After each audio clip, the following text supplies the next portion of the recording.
بسم اللہ الرحمن الرحیم الحمدللہ رب العالمین والصلاة والسلام علی اشرف الانبیاء والمرسلین وعلی آلہ وصحبہ اجمعین۔ سورہ البقرہ کی آیت نمبر 47 سے ہم قرآن پاک کا تفسیری خلاصہ آپ کی خدمت میں پیش کریں گے۔ بنی اسرائیل سے خطاب ہے، اولاد یعقوب تم یاد کرو اللہ کا وہ احسان جو اس نے تم پر فرمایا اور تمہیں اس زمانے پر فضیلت عطا فرمائی جس میں تم تھے۔ بنی اسرائیل کی فضیلت کا تذکرہ ہے، لیکن اہم نقطہ یہاں سمجھنے کا یہ ہے کہ بعض دفعہ تعریف جو ہے بندے کو بزوم خیش گمراہ کر دیتی ہے اور عجب کے احساس میں مبتلا کر دیتی ہے، انانیت میں مبتلا کر دیتی ہے۔ تو بنی اسرائیل کا پچھلا سارا ریکارڈ یہود کا یہ بتا رہا ہے کہ وہ اپنی فضیلت کے احساس کے اندر بری طرح سے مبتلا تھے۔ قرآن پاک نے باوجود اس کے کہ ان احسانات کا ذکر فرمایا جو ان پر کیے گئے، لیکن ایک بہت اہم نقطہ یہاں ناظرین مکرم یہ ہے کہ بنی اسرائیل سے جب خطاب کیا ہے، اسرائیل آپ جانتے ہیں یعقوب علیہ السلام کا اسم گرامی ہے، اے اولاد یعقوب کہا جا رہا ہے۔ اسرائیل یعنی حضرت یعقوب علیہ السلام کی نسبت سے انہیں اولاد یعقوب کہہ کر پکارا جا رہا ہے، اور کیا دعوت دی جا رہی ہے کہ ہماری نعمت کا ذکر کرو، ہماری نعمت کا ذکر کرو جو ہم نے تم پر کی۔ اور جب امت نبی آخر الزمان صلی اللہ تعالی علیہ وسلم سے اللہ رب العزت نے خطاب کیا تو کیا فرمایا؟ فَاذْكُرُونِي أَذْكُرْكُمْ۔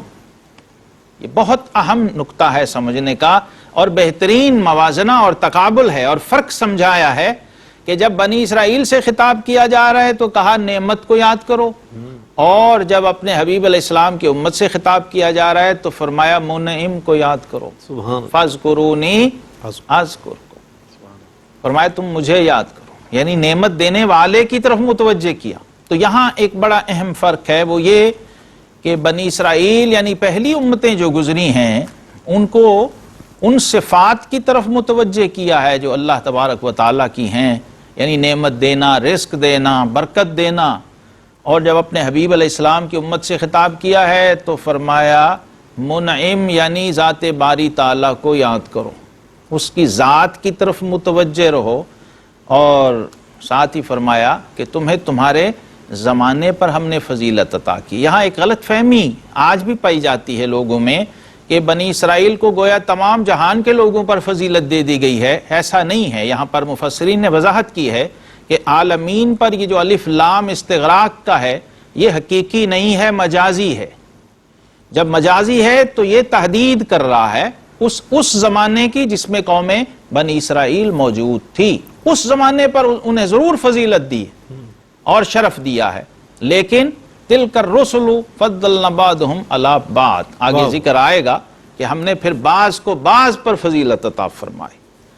اور نبی کریم علیہ السلام کی امت سے جب خطاب کیا قرآن میں تو فرمایا كُنْتُمْ خَيْرَ أُمَّةٍ، تم بہترین امت ہو۔ تو بنی اسرائیل کا یہ جو زوم باطل تھا قرآن پاک نے اس کو توڑ دیا، چونکہ مدینہ طیبہ میں یہ آیات نازل ہو رہی تھیں اور مدینہ کے مضافات میں یہود کی بستیاں آباد تھیں، اور اس وقت یہ لوگ دعوت حق کے رستے میں رکاوٹ بن کے کھڑے تھے، اور اپنی فضیلت کا اور اپنی مذہبی اجارہ داری کا جو اظہار ہے وہ کر کے نبی کریم علیہ السلام کی دعوت کو روکنے کی کوشش کر رہے تھے۔ حقیقت میں یہ لوگ حسد میں مبتلا تھے، حسد کی وجہ سے انہوں نے باوجود اس کے کہ جانتے تھے، قرآن کہتا ہے یعرفونہ کما یعرفون ابناہم، یہ میرے محبوب کو ایسے جانتے ہیں جیسے اپنے بیٹوں کو پہچانتے ہیں، کیونکہ ان کی کتابوں میں وہ سب نشانیاں موجود تھیں، وہ تمام فضائل موجود تھے، علامات موجود تھیں۔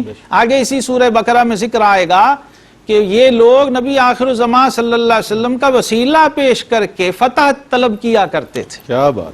لیکن جب وہ ذات گرامی مرتبت امام الانبیاء والمرسلین صلی اللہ تعالی علیہ وسلم بنفس نفیس جلوہ افروز ہوئے اور مدینہ طیبہ میں تشریف فرما ہوئے اور اپنی دعوت پیش کی، تو یہ اہل کتاب ہونے کے دعوے دار اس کے رستے میں رکاوٹ بنے، حالانکہ انہیں پروموٹر بننا چاہیے تھا، ان کو تو چاہیے تھا یہ سپورٹ کرتے۔ تو یہ بہت اہم مقام ہے ناظرین کہ حق کی پہچان، حق کو پہچاننا، پھر حق کو ماننا اور اس کی اتباع کرنا، یہ اللہ کا بہت بڑا فضل ہوتا ہے.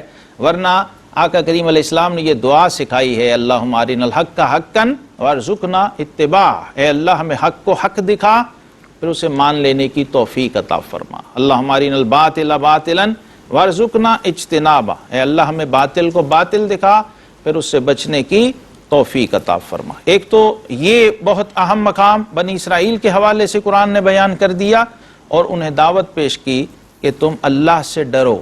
ایسا نہ ہو کہ تم خود کو اہل کتاب سمجھنے کی وجہ سے لوگوں کو تو دعوت دیتے رہو نیکی کی اور خود اس سے فیض یاب نہ ہو سکو، محروم رہ جاؤ. اور اس قوم نے آہستہ آہستہ ایسی روش اختیار کی. جناب موسیٰ علیہ السلام ایک اور چیز یاد دلائی ہے یہاں کہ موسیٰ علیہ السلام یعنی یہ مدینہ کے اندر رہنے والے یہود جو ہیں، ان کو ان کے اسلاف کے احوال کی طرف متوجہ کیا جا اور ان پر اتمام حجت کیا جا رہا ہے کہ تم اہل کتاب ہونے کے دعوے دار بنتے ہو. ذرا اپنے بڑوں کے کرتوت تو دیکھو، اپنا ریکارڈ تو چیک کرو، اپنی تاریخ کو دیکھو، تم نے انبیاء کے ساتھ کیا کیا، جن پہ ایمان لائے ہو ان کے ساتھ کیا کیا ہے. تو یہ تو نبی آخر الزمان صلی اللہ علیہ وسلم جن پر تم ایمان رکھتے ہی نہیں ہو، انہیں تم سے کیا توقع ہو سکتی ہے. لیکن قرآن کا ایک اسلوب ہے کہ وہ باطل کا چہرہ ایک بار کھول کے ضرور پیش کرتا ہے اور حق کے لیے اتمام حجت ضرور کرتا ہے. اس لیے یہ سورہ بقرہ جو ہے، اس میں ناظرین محترم جب آپ قرآن کا مطالعہ کرتے ہیں تو آپ دیکھتے ہیں کہ ٹوٹلی یہود کے ساتھ خطاب ہے.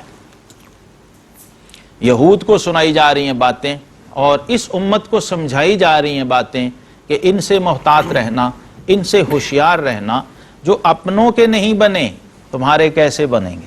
اس لیے آگے آیت 51 جو ہے یہ بھی بہت خاص مقام ہے. یہاں پر فرمایا جب ہم نے موسیٰ علیہ السلام سے 40 رات کا وعدہ کیا اور اس کے بعد اس قوم نے کیا کیا، ایک بچڑے کی پوجا شروع کر دی. یہ سامری جادوگر نے، جو اس قوم کے اندر ایک شخص تھا، گمراہ آدمی تھا، جب موسیٰ علیہ السلام اللہ کی بارگاہ میں کوہ طور پر 40 راتوں کے لیے قیام فرما ہوئے، یہ چلہ کا تصور بھی یہیں سے ہے، 40 لیلہ قرآن پاک میں ہے. ویسے سنتے ہیں تو 40 کا جو لفظ ہے 40 لیلہ وہ تصور یہیں سے ہے قرآن پاک کی اسی آیت سے. اور یہ اللہ کے پیغمبروں کی سنت ہے اور اللہ نے بلایا ہے. پیچھے قوم کو جو کہا گیا تھا، نصیحتیں کی گئی تھیں کہ شرک میں نہ پڑنا، گمراہ نہ ہونا اور بھٹکے ہوئے لوگوں کی بات نہ ماننا، لیکن قوم راہ راست سے ہٹی اور اس سامری جادوگر کے کہنے پر بچڑے کی پوجا شروع کر دی. اب دیکھیے ایک عذاب کی شکل قرآن نے بتائی کہ جب کوئی حق سے انکار کرتا ہے، اس کو حق ماننے کے باوجود، تو دنیا میں اس کو ایک ذلت اور پستی میں مبتلا کر دیا جاتا ہے، کسی بہت ہی گھٹیا چیز کے تابع کر دیا جاتا اس کو کہ اچھا اگر تم اس عظیم حق کو نہیں مان رہے تو پھر اس بدترین باطل کو تم پر مسلط کر دیا جائے گا. یہ بھی قرآن کا ایک پیغام ہے کہ ہمیشہ حق کو حق سمجھنا اور پھر اس کو تسلیم کرنا اور پھر اس کی اتباع کرنا. پھر ان انعامات کا ذکر قرآن نے کیا ہے کہ ہم نے تم پر بادلوں کے سائبان بنائے. اللہ، ایسے ایسے جناب محبتیں اور پیار اس قوم کے ساتھ کیا گیا. اور یہ یاد رہے کہ پیغمبروں کی محبت میں، پیغمبروں کے لحاظ اور رعایت میں اللہ رب العزت ان کی قوموں پہ مہربانیاں فرماتے ہیں. سبحان اللہ، یہ جناب موسیٰ علیہ السلام کا مقام و مرتبہ اور ان کی جلالت شان تھی. سبحان اللہ. کبھی جناب قوم جا رہی ہے، سائبان نہیں ہے، کوئی شیڈ نہیں ہے، تو بادل ہی سائبان بن رہے ہیں. واہ واہ. کبھی بھوک لگ رہی ہے قوم کو تو انزلنا علیکم المن والسلوى، ریڈی میڈ کھانے اتر رہے ہیں، منو سلوا اتر رہے ہیں، بٹیر جیسے بہترین پرندے آ کے خود ہی شکار ہو رہے ہیں. اللہ. یہ جو ہمارے زمانے میں قاری صاحب جو مشروم ہے، یہ بھی مفسرین کہتے ہیں کہ اس سلوا کی شکل میں شامل تھا. یعنی قوم صبح اٹھی اور کھانا ریڈی، واہ واہ. بہترین کھانے تیار آسمانوں سے اتر رہے ہیں اور قوم کھا رہی ہے. اور فرمایا کلوا من طیبات ما رزقناکم، کھاؤ پیو صاف ستھری اور پاکیزہ چیزیں، لیکن اس میں زیادتی نہ کرو. اس کی ناشکری نہ کرو اور اپنے آپ کو ظلم کے اندر مبتلا نہ کرو۔ اب اس قوم کے ساتھ ایسی مہربانیاں، ایسی شفقتیں اور ایسے انعامات کیے گئے کہ جیسے کسی اور قوم کے ساتھ پہلے نہیں کیے گئے تھے، لیکن ناظرین محترم یہ قوم ناشکری میں مبتلا رہی، اور جب اسے کہا جاتا تھا کہ اللہ کی بندگی کرتے ہوئے، اللہ کا نام لیتے ہوئے اس شہر کے اندر داخل ہو جاؤ، قرآن نے کہا کہ یہاں سجدہ کرتے ہوئے، جھکتے ہوئے جاؤ، وَقُولُوا حِطَّةٌ، توبہ کرتے ہوئے جاؤ، استغفار کرو تو ہم تمہیں بخش دیں گے۔ لیکن اس قوم نے کیا کیا؟ جب بدبختی اور کم نصیبی مسلط ہو جائے کسی پر تو انہوں نے توبہ اور رجوع کا راستہ اپنانے کی بجائے انہوں نے غلط الفاظ بولنا شروع کر دیے، حتتن کو ہنتتن کہنا شروع کر دیا۔ انہوں نے روٹی کپڑے مکان کا اعلان اور نعرہ لگانا شروع کر دیا کہ ہمیں کھانا چاہیے، ہمیں گندم چاہیے، ہمیں روٹی چاہیے۔ ایک ذلیل القدر پیغمبر کی اتباع میں جاتے ہوئے اللہ کے حکم کی جب انہوں نے اتباع نہیں کی اور فرما برداری نہیں کی، اور البتہ اس کے اندر الٹا بے ادبی کے مرتکب ہوئے، تو پھر پکڑ آئی، گرفت آئی اور سزا کے اندر مبتلا ہوئے، اور رب کائنات نے فرمایا کہ یہ قوم فاسق اور نافرمان ہو گئی۔ پھر ایک اور موقع، یعنی اس قوم کے لیے معجزات تک کا ظہور قدرت کی طرف سے ہوا، اور اس کے باوجود اس قوم کے مزاج کے اندر اور اس کی جو طبیعت کے اندر ایک کجی تھی، اس کے اندر کوئی نرمی پیدا نہیں ہوئی۔ ایک موقع ایسا بھی آیا کہ 12 قبیلے جا رہے ہیں موسیٰ علیہ السلام کے ساتھ، بنی اسرائیل کے، پیاس لگ گئی، پانی نہیں ہے، کوئی چشمہ نہیں ہے، کوئی دریا نہیں ہے، تو قوم نے کہا کہ موسیٰ علیہ السلام ہمارے لیے اپنے رب سے پانی مانگیے۔ اب یہ انداز دیکھیے کیسا ہے، قوم کہہ رہی ہے کہ حضور ہمیں اپنے رب سے پانی لے کے دیجیے، یعنی وہ قوم خود پانی تک پینے پر قادر نہیں ہے۔ تو رب کائنات نے کیا فرمایا؟ فرمایا کلیم آپ کی وجہ سے ان کو پانی دیں گے، اور بڑی شان سے دیں گے۔ جناب کلیم نے پانی مانگا، فرمایا اضرب بعصاک الحجر، یہ جو آپ کے پاس عصا ہے، عصائے موسوی، جسے اقبال نے کہا عصا نہ ہو تو کلیمی ہے کار بے بنیاد، اس عصا کی کیا کیا معجزے اور کمالات قرآن نے بیان کیے ہیں۔ یہ بھی ایک دعوت فکر ہے ہمارے لیے، اس کا معجزہ ہو جانا، لکڑی کی اس لاٹھی کا، یہ بھی ہمارے لیے دعوت فکر ہے۔ معجزہ اور کرامت کا جو بیان قرآن میں آیا ہے اس کی طرف بھی قرآن ہمیں متوجہ کرتا ہے اور دعوت فکر دیتا ہے۔ اس عصا، لکڑی کی لاٹھی جب چٹان پہ ماری، فانفجرت منہ اثنتا عشرۃ عینا، 12 لوگ تھے، ایک چشمہ جاری نہیں کیا، 12 چشمے جاری کیے، کہیں اس پہ بھی نہ لڑ پڑے کہ پہلے ہم نے پینا ہے اور پہلے ہم نے پینا۔ 12 چشمے پھوٹے اور قوم نے، بنی اسرائیل نے پانی پیا۔ یہ اللہ کے پیغمبر کا معجزہ ہے۔ آقا کریم علیہ السلام کا معجزہ دیکھیے، وہاں عصا چٹان پہ مارا تو 12 چشمے پھوٹے، اور یہاں آقا کریم علیہ السلام نے اپنی انگشت مبارکہ پانی کے کوزے کے اندر ڈالی تو جناب ندیاں پنجاب رحمت کی ہیں جاری، واہ واہ۔ ہر انگشت نبوت سے ایک چشمہ جاری ہوا، اور صحابہ کرام نے 1500 صحابہ اور ساتھ ہی ان کی سواریوں نے بھی اپنی پیاس بجھائی۔ آقا کریم علیہ السلام کا یہ فیضان اور یہ شان دیکھیے کہ ادھر موسیٰ علیہ السلام نے عصا مارا ہے اور قوم پیاس بجھا رہی ہے، اور اس کے باوجود قوم راہ راست پر نہیں آ رہی، اس کے مطالبات اور ڈیمانڈز میں اضافہ ہوتا جا رہا ہے، اور کہہ رہے ہیں جناب ایک ہی کھانا کھا کھا کے ہم تنگ آ گئے، اب من و سلوہ بھی اچھا نہیں لگ رہا۔ یہ انسانی فطرت ہے، ایک ہی چیز مسلسل نہیں کھا سکتا ہے، اور کہا کہ اب تو ہمیں جناب کوئی سبزیاں لائیے، کوئی ڈشز مختلف چینج کیجئے، کچھ تبدیل کیجئے، تو اللہ کی طرف سے پھر ناراضگی اور پکڑ اور گرفت آئی، اور ناظرین مکرم یہ قوم جو تھی اللہ کے عذاب کا شکار ہوئی، اللہ رب العزت کے فضل سے، شرف سے محروم ہوئی، اور یہاں تک قرآن نے کہا کہ جب انہوں نے ہفتہ کے دن کے معاملے میں سرکشی کی، یوم السبت جس کا ذکر سورہ بقرہ میں آیا ہے، تو یہ قوم جو ہے کونوا قردۃ خاسئین کی وعید کا شکار ہو گئی۔ تو ہم نے ان سے فرمایا کہ تم دھتکارے ہوئے بندر ہو جاؤ، اور سورہ البقرہ کی جو وجہ تسمیہ یہاں پر آئی اس کا بھی ذکر اشارت عرض کرتا جاؤں سورہ البقرہ یعنی گائے کو کہتے ہیں. اس میں ایک گائے کا واقعہ ہے، بہت اہم واقعہ، کہ ایک شخص قتل ہوا اور جب اس کے قاتل کی تلاش شروع کی گئی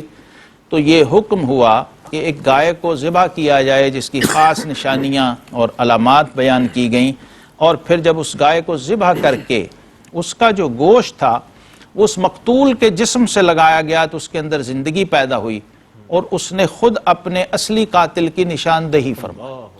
اس وجہ سے اس سورہ مبارکہ کا جو قرآن پاک کی سب سے بڑی اور عظیم الشان سورہ مبارکہ ہے، اس کا نام سورہ البقرہ ہے، گائے کے اس واقعے کی وجہ سے. اور پھر اس کے اندر ایک اور بہت اہم مقام سورہ البقرہ کے اندر آیا پہلے پارے میں. یہ کیا ہوتا ہے، لوگ نافرمانی اور سرکشیاں کیوں کرتے ہیں؟ فرمایا ثم قست قلوبکم من بعد ذلک، اے لوگو اتنی مہربانیاں اور عنایات ہونے کے باوجود جب تم مائل بحق نہیں ہوئے تو وجہ کیا تھی؟ کہ تمہارے دل پتھر ہو گئے تھے، تمہارے دل سخت ہو گئے تھے، بلکہ او اشد قسوہ، پتھروں سے بھی زیادہ سخت ہو گئے تھے، کیونکہ قرآن کہہ رہا ہے بعض پتھروں میں سے بھی پانی کے چشمے پھوٹتے ہیں. اور حضرات صوفیہ کہتے ہیں کہ یہ جو دو چشمے اللہ نے ہماری آنکھوں، جو ہمارے چہرے پر لگائے ہوئے آنکھوں کی شکل میں، یہ بھی چشمے جب اللہ سے تعلق ہو جائے تو بہنے لگ جاتے ہیں.